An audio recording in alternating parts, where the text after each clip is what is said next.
Emotional algebra, where the heart meets the math. What is integral is derivative as you figure out your path. Power plus emotions equals more than you can see. Listening to the wisdom of our host, Dr. E. Emotional algebra with Dr. E. Hey guys, it's Dr. E here. As you can see, I'm flying solo. Andrew couldn't make it today, so I'm going to go ahead and try something new, a little different. So I'm going to be doing this interview with our esteemed guest, and wanted to welcome you to the show again. Again, love your comments. If y'all want to share comments on what you like, what you want to see more of, I'm always happy to take those comments. And also, I'm always welcome to people bringing in their own ideas. What my goal of this podcast is to do is not just talk to people who have demonstrated growth and resilience, and as I often say, making medicine from suffering in their life and doing good things with what happened and their own emotional algebra. But I also want to bring people in to the podcast who just have had experiences in life they want to understand better. If you've had a breakup, you understand. If you had a family circumstance, you understand. I understand that this is not therapy. It's not a substitution for therapy. It's an opportunity to talk about some life events or circumstances, or even patterns in your life, maybe that you're looking at solving, and like a more of a reflexive way and reflective way to look at it, taking things a little deeper. So I always welcome those. Feel free to message me if you're interested in that. And I would definitely look forward to that conversation, because I think what helps one can help many other people. So again, without further ado, I'm going to go ahead and bring our guest in here in a sec. His name is John Patterson, and he is the CEO of Influential You, a company that he started in 2009 that does a lot of great training for people, trains leaders, business owners, entrepreneurs, and others in a process called Transactional Competence. So we'll talk a bit about that, but always I want to dive into people's history and understand a little bit what brought them to this place. So we're going to talk about a little bit today, or a number of different points today, and dive in. So before that, he had worked for a major global training and development company, and that then from there he transitioned to entrepreneurship life and has been very successful with that. So here we go. Going to bring in John, and I, again, appreciate you being part of the show today, John. Thanks for being on the show. Thank you for having me. It's great to be here. Yeah.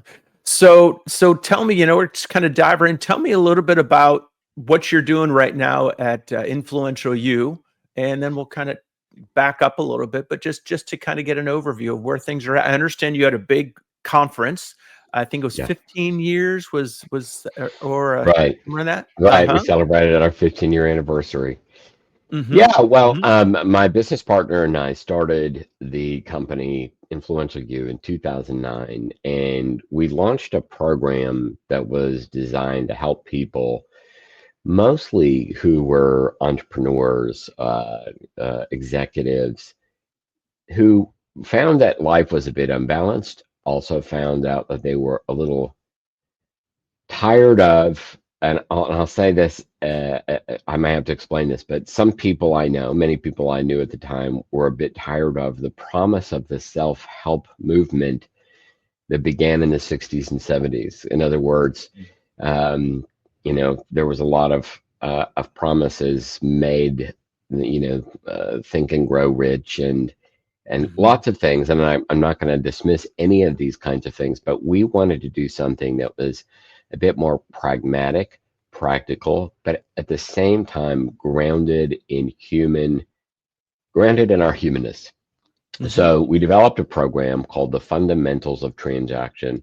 It was a 6-month program that helped people understand themselves. It helped people understand other people, and then the nature of human exchange and what worked and why. Why did certain things that you and I do work really well? Why do some backfire? Why is it we struggle with certain personalities or people? Why is it that some of us struggle with knowing our value in the world or in the marketplace. And so in doing this program, the average increase in 6 months of income was 46%.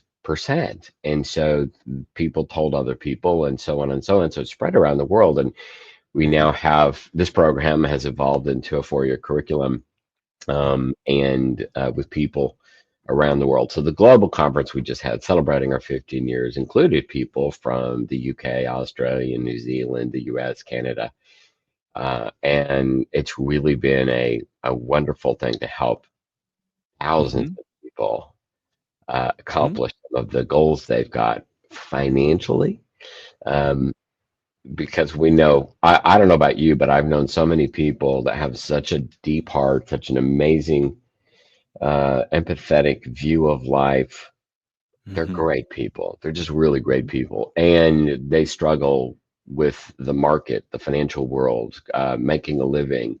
And we help those people do so much better. I know from talking to you when the time the conference was starting, back when we first started talking, it sounds like you really build long-term relationships with people, that your connection with them aren't just for the time they're with your training. Because you said, I'm so looking forward to the people I'm going to see again. And so many people are coming in. I don't know if I'm going to have the time to connect with all the people that I want to connect with, but it just feels so good to bring these people back for this 15 years. Absolutely. Long-term relationships. We focus on something we call customer intimacy.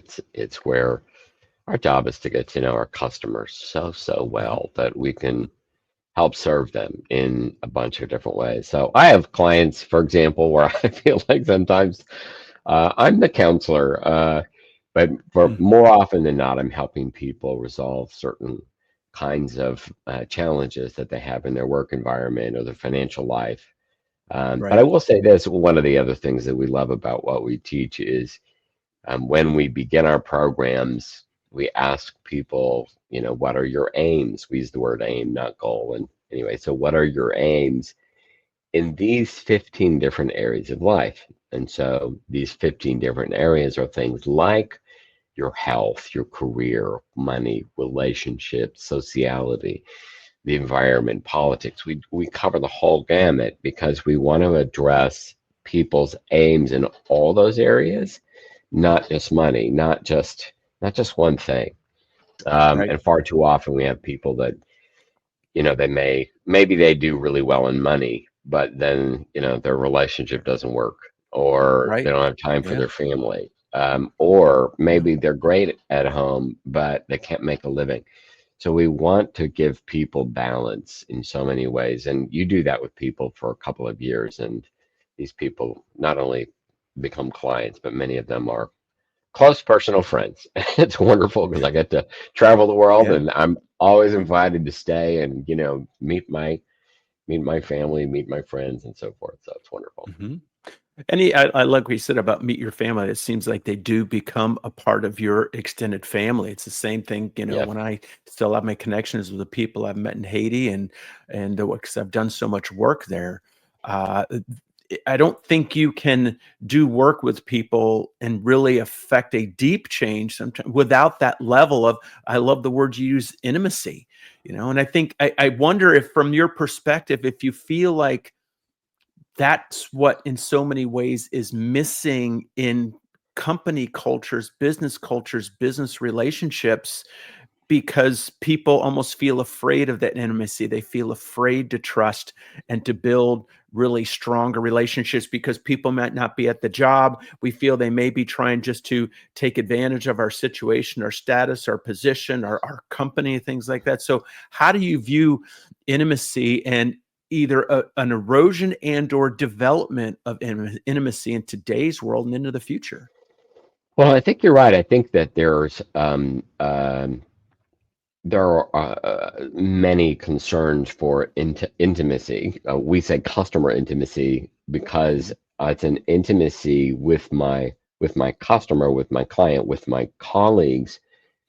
That is not, the word intimacy means so many things. This is about intimately knowing the details of a person's challenges. What do they need? How can I help them with what they need? And I'll tell Mhm. you, I think my experience, and I'm 62 years old, I've been leading programs and helping people in this way since 1987. I don't know how many Mhm. years that is. That's a long time.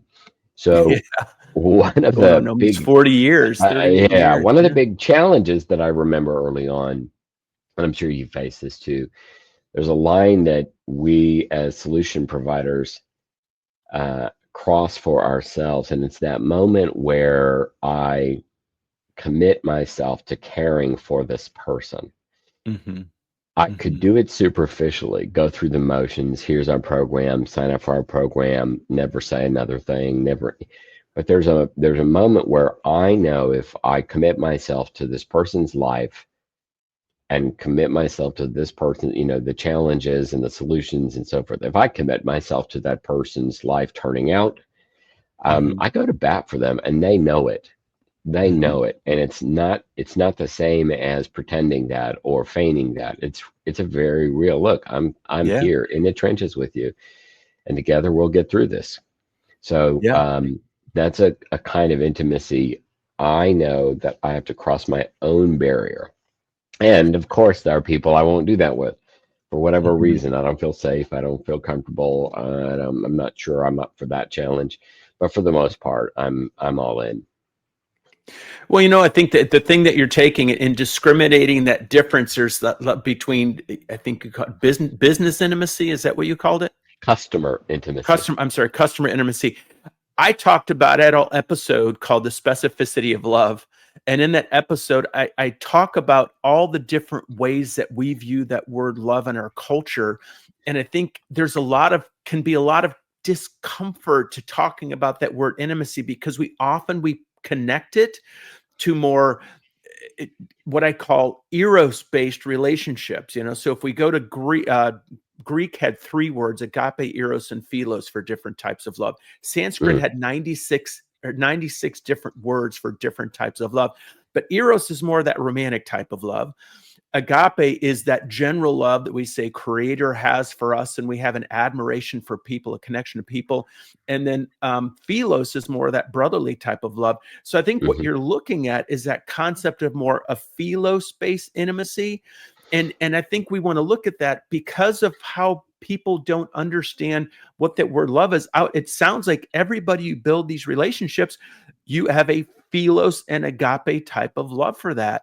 But because we feel afraid of how other people might understand it, yeah, you put a modifier in front of that. While when you want to get to know people and let them get to know you, and you're willing to go to bat for them, and likely they'd go bat for you. You have that human exchange, I know, as you talk about, that hmm really does lead to me, a level of intimacy that I wish people felt more comfortable with, that rather than feeling that awkwardness again in their deeper emotions that might be fear and bringing in previous betrayals or trust issues or wondering where boundaries should be, so they keep them rigid and they let their cognitive rationalization, justification, minimization, all those defenses come in and affect that level of intimacy. And I think for there to be intimacy, trust is a key emotion to intimacy, and respect and honor. So, I talk about three words I try to teach the people to live their lives by, which are truth, honor, and integrity. And those are features to me of what you're talking about that you've built through your life. Yeah, absolutely. And in fact, there's a term called independence poverty that might be useful to some of your listeners. And we find more often than not nowadays in the world, in today's culture, in some of today's professional environments, people have a mindset that is a bit like, if it's to be, it's up to me. Look, it's all on me. I've got to turn it out.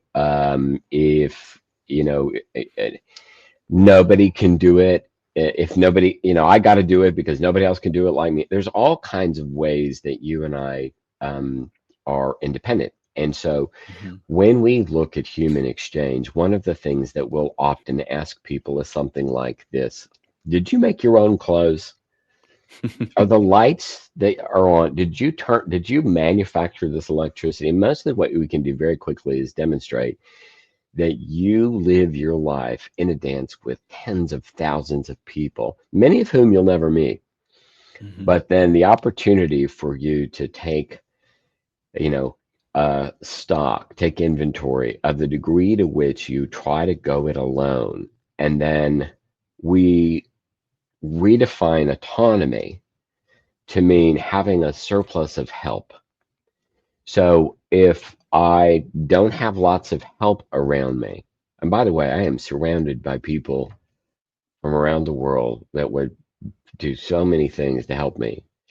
Mhm. And that's in finance, that's in, I mean, you name it. I've got networks Mhm. of people, centers of influence, and so forth. I'm surrounded myself with a surplus of valued help. And so there's a transition many people go through to go Mhm. from an independent or independence, keeping the barriers, boundaries up, to beginning to wonder what it might look like to produce a surplus of help Mhm. around them.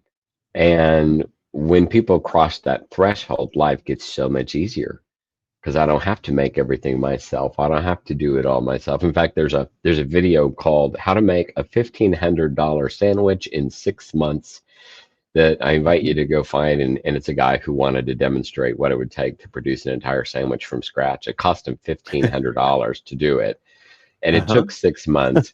He didn't count for the labor of it, he just accounted for the raw costs. And in the Mhm. end, he makes the sandwich. And the end of the video ends with him tasting it and saying, "Yeah, it's not even that good." Um, So that where involved growing the wheat and threshing the wheat and milling all of it it, and creating all all of the it, wow, that's a all of it, great story all of and it, lesson. and it's just so. I can buy a sandwich, down at the convenience store for $6, or I could, spend $1,500 and make it my own thing in 6 months. So the cautionary Mhm. tale there is, look, there are many wounds that people have about intimacy. There are many wounds that people Mhm. have about the marketplace, about going out and trying something, Mhm. about attempting to grow my company. And there's this wonderful personal, professional kind of dance between how I see myself and how I see the market, and whether or Mhm. not I see myself as valuable in the market, and how do I increase my value? What are all the things I need to do to make myself more valuable? And in Mhm. doing so, make more money, work less, Right. reconstruct the ways that I go out into the world and request someone buy my services, for example. Yeah. And you can imagine the emotional dance of Yeah. all that goes on with people about that. So it's a joy to work in this field. Well, you're bringing up a point. It's kind of crossing my mind about the difference between human capital and object capital.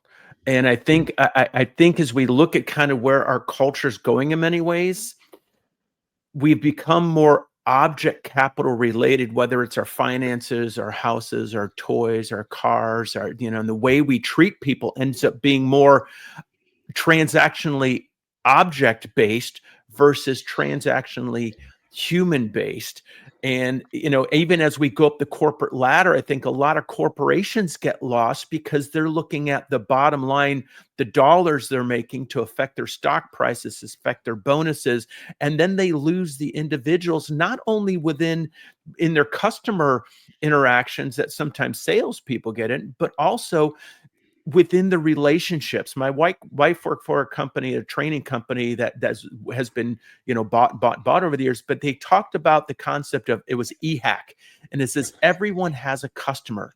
And that had to do with that's internal right. customers and external customers. And it didn't matter whether you're the supervisor or whether that's your boss.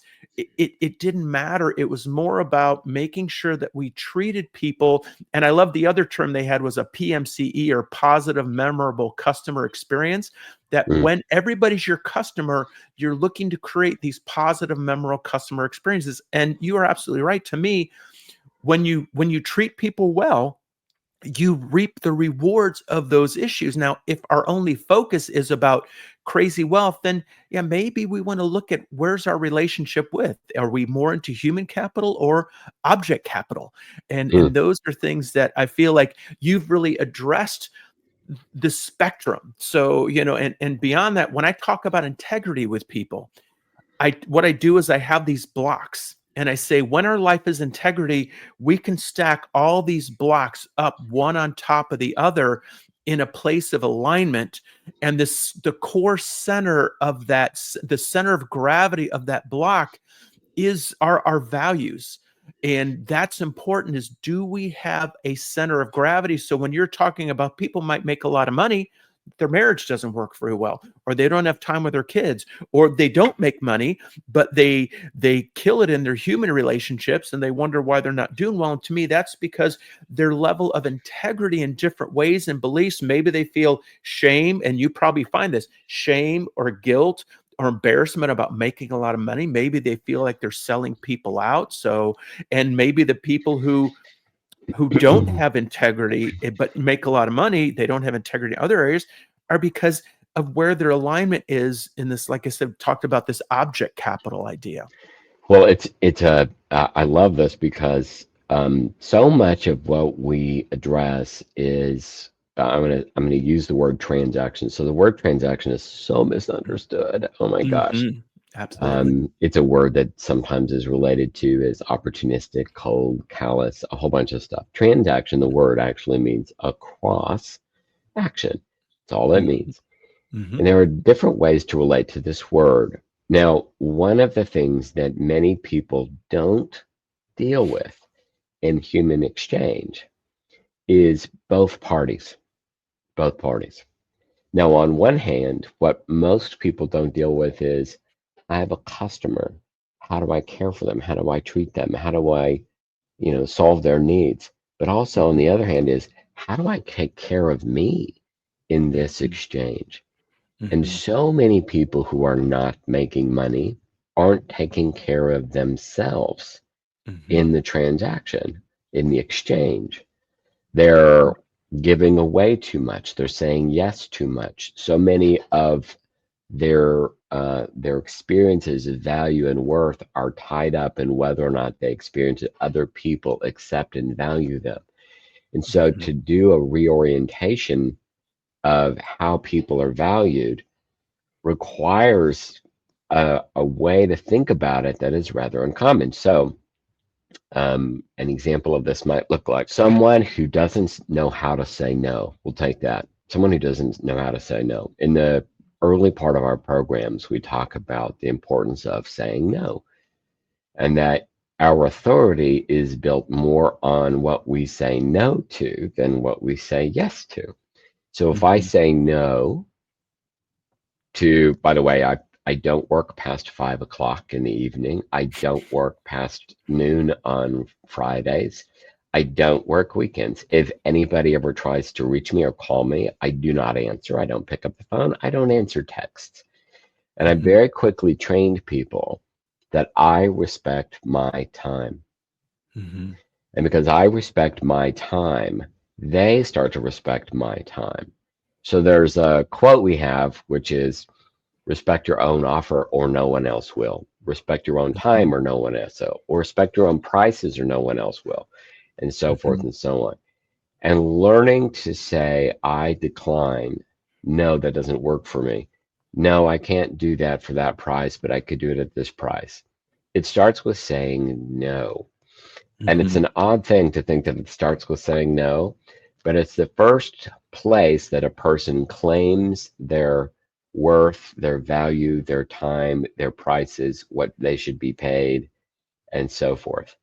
So, watching people grasp that and then turning that into amazing successes. I mean, it's one of the Mhm. big, big turnarounds for many people in the beginning of our programs, is the surprise of what that's like when they're able to say no. It Mhm. gives them agency again, in some Mhm. cases. Yeah. Were there times in your life that you recognize you were saying yes way too often and kind of learned that lesson? in your own Oh my experience? God, yes. It's often where those lessons come from, aren't they? You can't teach it unless you lived it a lot of times, I think. Well, one of the things we talk about in our program is what we call umbrella ethics. So Hmm. sometimes, each one of us has an ethic that we tend to honor, and we think it should apply everywhere. Like keep your word no matter what, or do unto others, or be loyal at all. And there are things we don't examine. You know, I remember a person who in one of our programs in these lessons said, I'm always honest. And we said, Hmm. you're probably not. And they said, Right. well, no, no, no. It's my policy. I'm always honest. Always tell you the truth. And well, what about this situation? What about this situation? Well, not that situation. And so some of the ethics that we say we have start to fall apart, when Hmm. we examine them. So for me, I had a loyalty ethic. In other words, I remained loyal to people and to things at the detriment of my own health, my own finances, and so forth.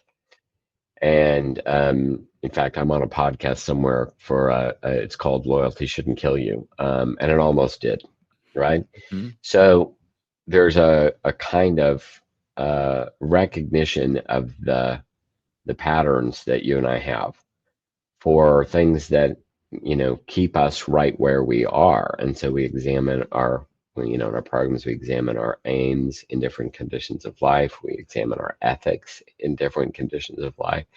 We start to look at all of that. We give people agency to say no. We start to move people in more valued transactions. I mean, one of the things we do right at the beginning is this, and I'm wondering if this is true for you or true for your listeners, but my phone will ring, and I do this thing automatically. I look down to see who it is, and Hmm. then I make a decision about picking up the phone or answering the phone at that moment based on the opportunity of the cost of this person, right? So I have people that I know it's going to be a super costly exchange to pick up the phone at this moment. Hmm. And what many people don't address is the cost that they are to other people. Hmm. And so I don't know how to say this the best. I usually use a diagram to show this, uh, but there is a way that you and I are really valuable that's also really costly. Hmm. So, as an example, I'm what we might refer to in our company as an inventor personality. That means that in exchanges, I tend to offer the future.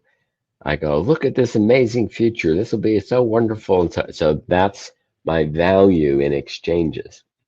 Hmm. But when some of the people in my transactions are, they have a checklist, they're trying to get stuff done, they're moving through things, they don't need a new idea at this moment. In fact, when they see me coming, they often say, oh my God, here he comes with another new idea. So I'm costly in that moment. So there's a place for my value, and misplaced, it's costly.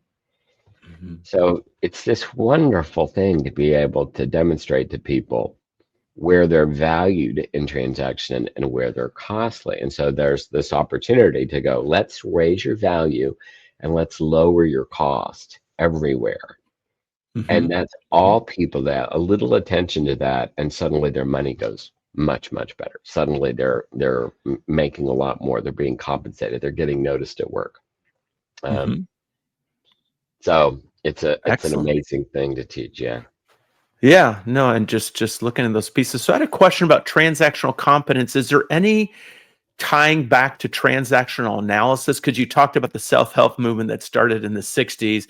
And I remember reading I'm Okay, You're Okay, Born to Win, things back in the 80s. And I'm just kind of wondering, is there a tie to that? There is. So this is a book we published. It's called Transactionalism.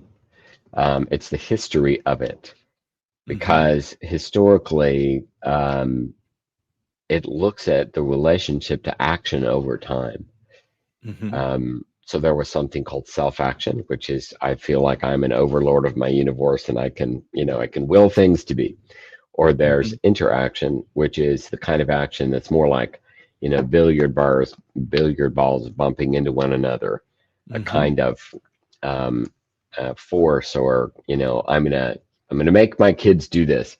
And then there's transaction, which is a deep awareness of both parties in the exchange and how we might together win. And so through this history, the word transaction or transactional comes up in a bunch of different ways.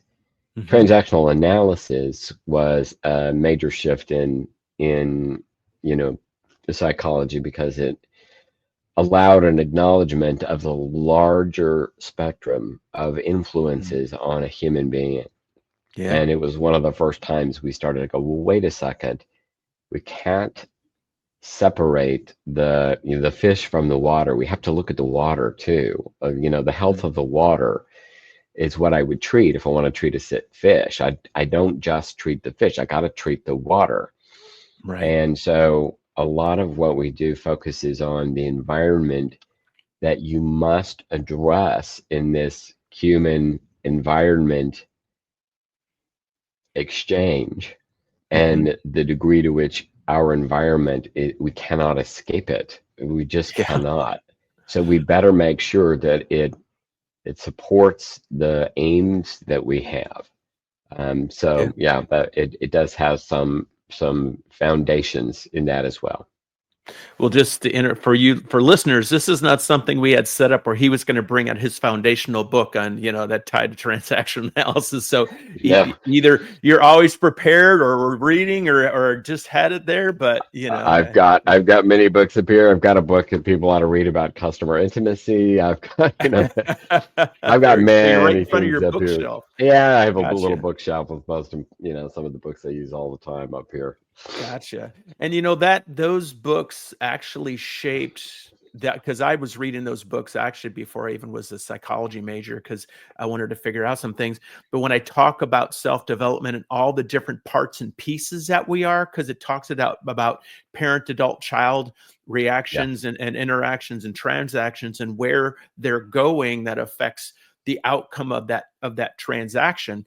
Is it really, as I got into my practice and field and started to understand, we're all stuck at different ages at times, and depending on triggers, then that's going to resonate with those different parts of us and bring those issues out.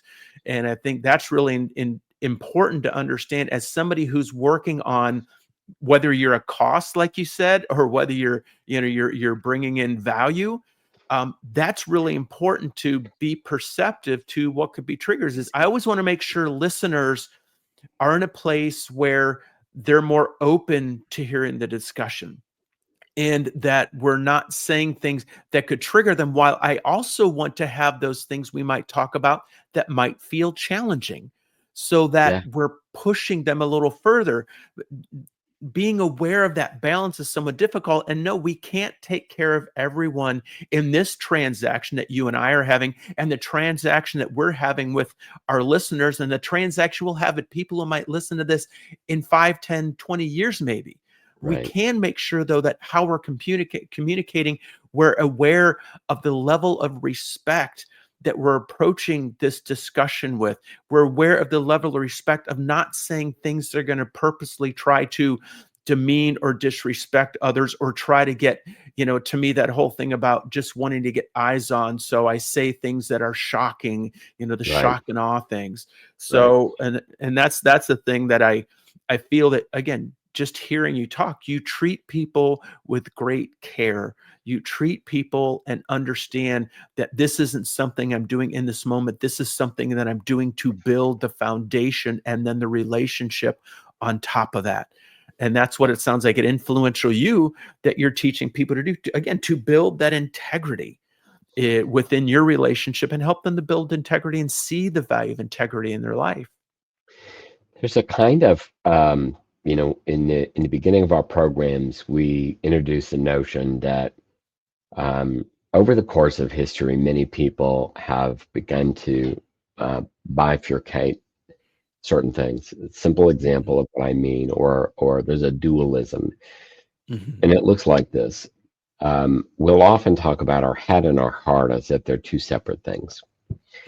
They're part of a whole system. They cannot be separate.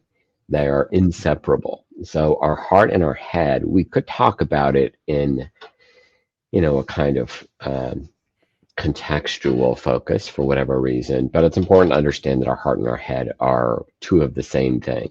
It's like I could talk about any organ in my body, but none of those organs can operate independent of the whole system.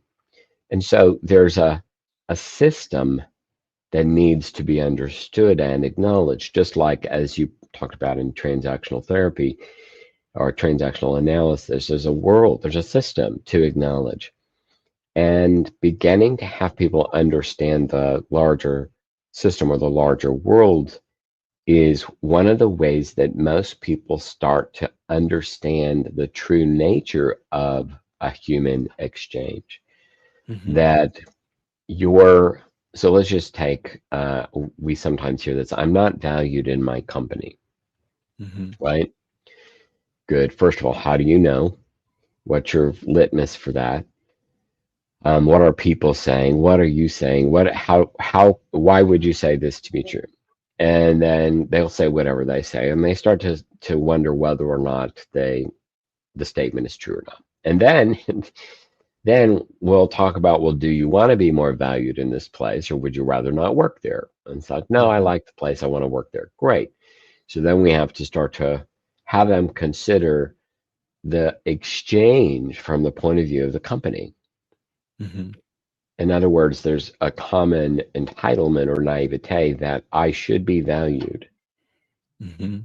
And unfortunately, it just isn't the case that you're automatically valued in any situation. You're valued often because you provide value, you offer help, you make, so you're either valuable or you're costly. And understanding how do I become more valuable? Mm-hmm. How do I become less costly? Mm-hmm. Is one of those things that is amazing to watch. And I'll share a story if you think this might be interesting. But we're working in a very large organization, $20 billion organization, and working with a team of people. And in that group of people, the predominant people were mostly men. There were a handful of women, but mostly men, mostly engineers, mostly analytical, critical thinkers who saw that the ideas that they had about certain devices, they were trying to sell devices, they had some Mm-hmm. storage devices, that these ideas were, really amazing. And so there was a pattern this team got into where they would invent something, and as soon as they invented it, they would go to work, and then they'd invent it and go to work, invent it and go to work, and they couldn't understand why there was no buy-in happening throughout the company for the things they were inventing. Well, lo and behold, sitting on the corner of the room was a woman. She's given us permission to use her name, but her name is Marika, and Marika raises her hand and says, well, I can tell you why. And so she shares why. Now, in our program, we're introducing these different ways that people provide value in transactions. And so what this whole team started to see is that there's this huge imbalance in the transaction, and they didn't have what this woman provided in spades for the transaction, which is this woman could write a narrative, tell a story, warm people up, get people involved, get the buy-in that they were needed. And as soon as everybody understood all of that, Mm-hmm. this woman who had spent the better part of her career trying to become noticed was suddenly VIP. By the way, she since had 3 different raises in the company as an executive in the company because Mm-hmm. she started to see her own value in the transaction. They started to see her own value in the transaction. And it wasn't about her personally, it was about the value she could provide in this particular exchange. She told me that the day that we were in this course, and I was leading it on Zoom, and she happened to be off camera, she burst into tears because it was the first time she had the experience of what was natural to her being highly valued in this big corporate environment. And everybody that I know has something like that. And it's our job to help them shine a light on that value, that thing that they're so good at. They're so good at it, Mhm. to make it really valuable, but also in the right spot in the transaction, because that same thing in the wrong place in the transaction is a cost. And so this awareness makes people so happy. Yeah.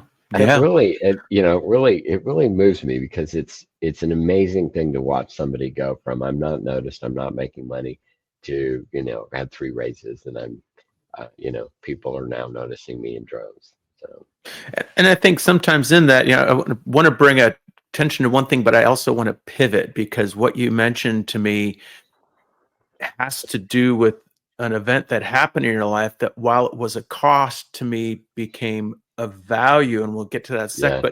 But to me, the whole idea of entitlement in our culture is huge, because entitlement to me comes from the people who feel like they've never gotten, and then they feel it's time I got my due, so they often make demands, and they're not really aware, like you said, of the cost they may be bringing, and they're not seeing their inherent value either, because they're demanding.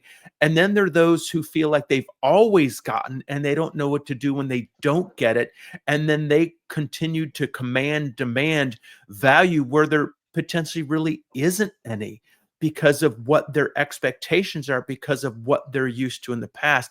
And to me, that's a huge issue in our country. It's been a huge issue historically. It leads to arrogance. It leads to people rising to their highest level of incompetence. If we're hmm looking not only at business, but we're looking about life, because people think, well, I've been here long enough, I should get this, or I'm old enough, I should get this. And with yeah. that, I often discriminate the difference between wisdom and experience are mutually exclusive. And people think just because I have experience means I'm wise. No, it's the qualitative interpretation of experience, and which leads to an acquisition of knowledge over time. That is what I say wisdom is. So I think that we see a lot of these things where people do bring more cost to situations, even though they want to arrogantly view themselves as bringing value. So am I leading to construction or destruction in that? Yeah, absolutely. Wonderful point. And, um, you know, look, you're valuable or you're wise or your experience matters to the degree in which the environment requires that experience. Right. Um, you know, Technology changes, the market changes. You may have spent a lifetime getting really good or wise about X or Y, but then that doesn't buy you being valuable to the market whose needs are changing. Mhm. So I need to understand the whole. That's why we keep going back to the whole. I've got to pay attention to all of these things to remain valued. I Mhm. can't expect to be valued. I was just saying this yesterday. So many people think they're going to work until they're, 70, 80, and so forth. You can, but the Mhm. market may be done with you well before you're done with it. And they may say, look, you're lovely. We love you to death. Thank you for your, 30 or 40 years. Here's your gold watch, but we need to hire somebody younger, Mhm. cheaper, who Mhm. understands the technology, who understands today's market. So people need to remain valuable by Mhm. studying the larger picture. So with Mhm. that, Right. so you want Right. to touch on the incidents that shaped me? Yeah, absolutely. Yeah, because to me, I always want to help people to realize that when we have issues or what people might see as tragedy in life, there is opportunity to see everything as an opportunity to grow rather than the things behind, because that to me is part of the key of resilience and Yeah. really rising above and rising with the experiences that we have, to see how they really can help us to become who we want to be, not who we feel like life is turning us into. Yeah. Well, the short version of a long story is I grew up gay in Texas. So Mhm. first of all, gay in Texas, in the 60s and 70s is not exactly a welcoming place. I personally wasn't really bullied or anything like that, but I was certainly aware of the environment that I was a part of and that I needed to be cautious or careful and so forth. A good friend of mine was murdered. Coming out of a gay bar, he was abducted, or 7 boys who I also knew from a particular school in Houston, Texas, jumped him, and they had done some awful things. They took nails and put nails in a board so that they had, something like a club with nails sticking out of it, and they basically jumped him and killed him. And so there was a few things from this particular incident, and this was back in 90. I can't even remember the year. Paul Broussard, if you want to look it up, anybody, it's Paul Broussard, or the Woodland Seven. Those are the murderers. But at this time, what it did was, I had many different reactions to it at the time. First and foremost, it was the time of AIDS. It was the time of hate crimes beginning to be a thing in the world. And so all of these worlds collided, and what ended up happening is, when he was jumped, he lay in the street for a while because the police weren't going to come and deal with blood and a gay person and perhaps AIDS and all that. So people didn't know. It was one of the reasons that led to his death. So here I am, I'm growing up around that time. Suddenly there's AIDS, suddenly, friends are getting murdered, suddenly there's hate crimes, there's all this stuff, and I'm trying to figure out my way in the world, without a roadmap of any kind. And I have an amazing family. They were all extremely accepting, all welcoming. More and more over the course of time, I found out there's one out of 12 people or 1 out of 10 people, depending on. They're gay people everywhere. And now, of course, today there's all kinds of acknowledgement of that. But back then, I began to be quite afraid for my safety, or quite afraid to be myself in the world. So as you can imagine, I went inward, as we talked about before. I started to be more independent. I started to be more, I'm just going to make it in the world regardless of my pain. And it took some time for me to recover from all of that. Part of my journey of recovery through all of that was, again, I knew the murderers. I didn't know them personally, but I happened to, at this very moment, I happened to be teaching at a school, and they were in my class. So I knew these kids, I knew their names and who they were. And they all went to prison because it was the beginning of the hate crime era. They wanted to make an example of them. And so again, you can look that up. One of them, the one who was charged with the actual murder, remained in prison for quite some time. And I ended up writing a forgiveness letter. I know that's mostly for me, really, to acknowledge my forgiveness of them. I wrote the forgiveness letter, and this is where my journey really began, because I could empathize with the 7 teenage boys who got in the truck, went out drinking, wanted to cause a ruckus, in Texas someplace. I know what it's like to be a teenage boy. I know what it's like to hang out with my buddies and, we used to go down to the lake and get drunk and, all that stuff. I know what all of that is like, and I know that throughout my life, I've said things and done things that I'd love to, take back and so forth. So I can empathize with it.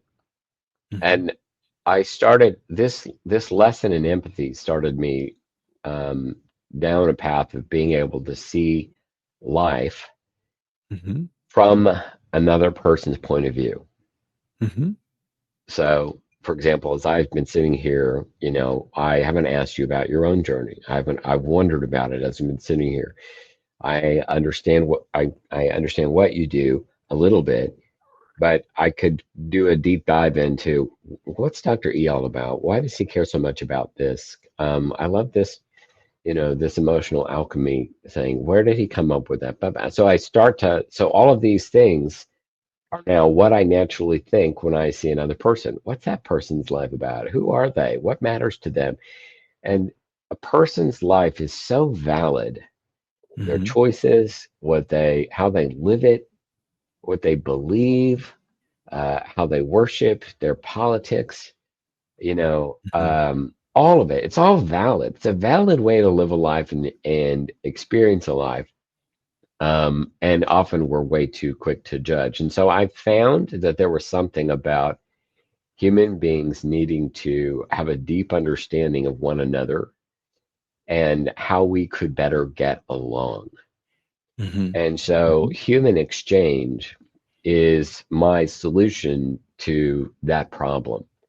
And so Mm-hmm. sometimes people will say, what is transactionalism? I'll say, well, really, it's about coexistence. Really, it's about how we can cooperate. Really, it's about how we all win. Really, it's about, it's not about winning at all costs. No, that's a Mm-hmm. silly notion. It's Right. about how we cooperate and collaborate and coexist. Mm-hmm. And so those are the wounds behind how for me this all came to be. Mm-hmm. Mm-hmm. It sounds like you've kind of same way when I talk about power, I teach about hierarchical versus equity models of power. And I've seen the destruction of these hierarchical models and the ways that we're socialized into that through our life. And I found my way and I continued it. I say, trying to still find my way back to equity means trying to live an equity life in a hierarchical world. And that very much sounds like that's the path you chose. And even realize that forgiveness really is for you, because that's where we find the core to change the world. Because somebody who you forgive is like, you don't have to forgive me. I don't want your forgiveness. And that's their own issue. But that you found peace within yourself to ease your own emotional disruptions, to find your way through this world that felt so scary and through this incident that felt so painful. Because I always say that once we put emotions in motion, like we ping betrayal, we ping mistrust, we ping fear and terror and helplessness and hopelessness, those emotions are going to stay in motion until acted upon by an equal and opposite force. And that equal and opposite force to me of fear and pain is love. And you found the ability to find love for that person, understanding, acceptance. And that's again where if we can't ease our own disruptions, how are we going to help to ease the disruptions of anyone else?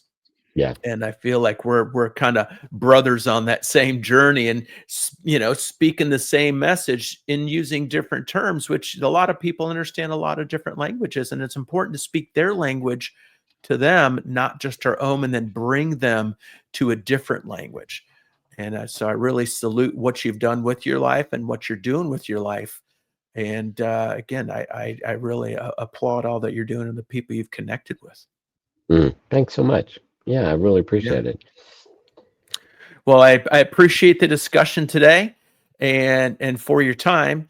And again, I feel like I've met another kindred spirit in the journey, and look forward to meeting you sometime in the future, face to face, and talking just a little bit more on that human exchange side, right? So again, viewers, I think again we see the value of somebody's own resilience in what they did. We heard all about this individual and what they've done to try to improve the lives of others, how they grew through these experiences, that emotions weren't the barriers and their disruptions weren't the barriers that they stood behind. They became what they stood on top of to help them see further in life. Do we individuals have their time of healing, of disruption, and then recovery? Absolutely. And yet that recovery is independent of everybody else's rate of recovery. And to me, it's incumbent on each of us to see that we can work through these things and find our way. Again, I've said before that we can be polished up by life or feel ground down by it. And that's where I've just chosen to see even my own life experiences as in the long run being polished up by it. Why, yes, at times it felt ground down, but how could I find what was inside of me unless I ground down some of what was on the surface? And if I had to shed myself of that clothing and of this hierarchical world, or even shed myself of some of the stuff that was tossed at me in this hierarchical world to find equity and to find peace and to find abundance. And that's where I hope again that people will be willing to let me know if they want to come on and talk about some of these things.